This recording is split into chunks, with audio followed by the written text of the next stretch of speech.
Senator Galvez. Chers collègues, the passage of C-14, which I support, will likely conclude the immediate rescue phase for the control of COVID-19 crisis.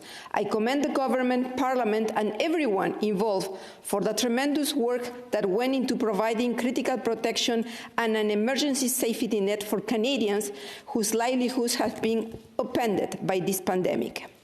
As the situation stabilizes over the coming months and we move from rescue to recovery planning, we will need to analyze the underlying causes and pathways that allow the crisis to reach cataclysmic proportions.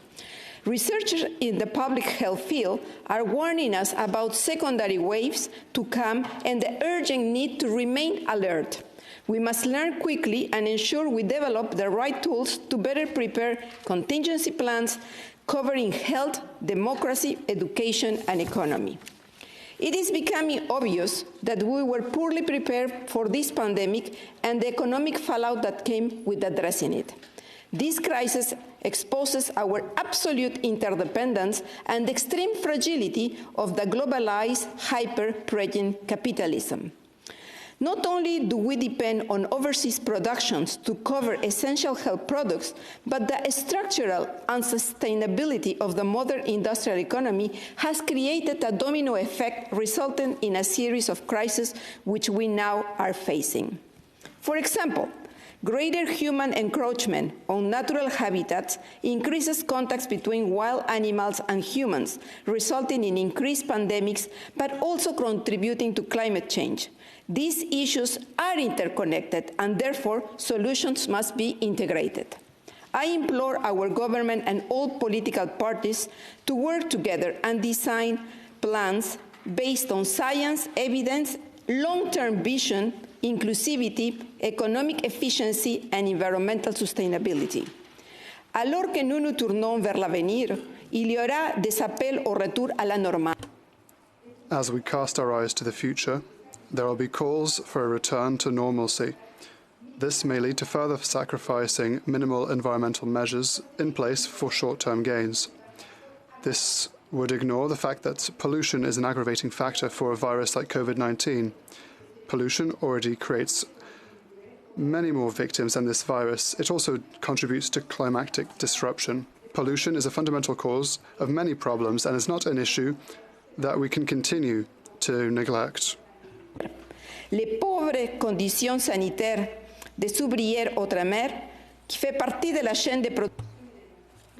The poor quality of work elsewhere is at this. Turning to pre-COVID-19 conditions is no longer acceptable. The ground has just shifted under our feet. We stand at a historic moment where we are called to implement dramatic changes. We cannot downplay the immensity of the challenges and tasks ahead.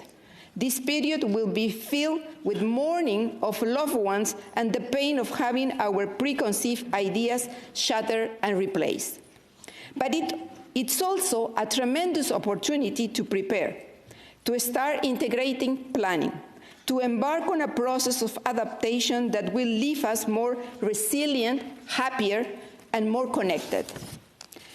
We share a blue dot in the whole space with finite resources. The vulnerable yet invaluable global ecosystem that keep us alive are on the verge of a breakdown.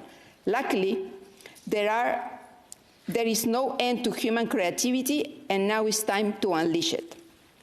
Over the coming weeks and months, we will be able to see if the efforts was commensurate to the challenge. Already, we have worries that some groups, and particularly vulnerable people, will fall between the cracks which over time may need a universal approach to be solved. As we reach earlier an agreement today enabling minimal oversight functions over the emergency measures of our House of Sober Second Thought, I hope we will be able to contribute to ensuring no Canadian is left behind. Finally, I hope that regenerative, resilient circular economies that center on human and ecosystem well-being will become the new normal. Economy serves humanity and not the other way around. It is time that our macro indicators reflect well-being and not just a dollar sign. Safety is not a place we revert back. Safety is a place that we build together. Thank you.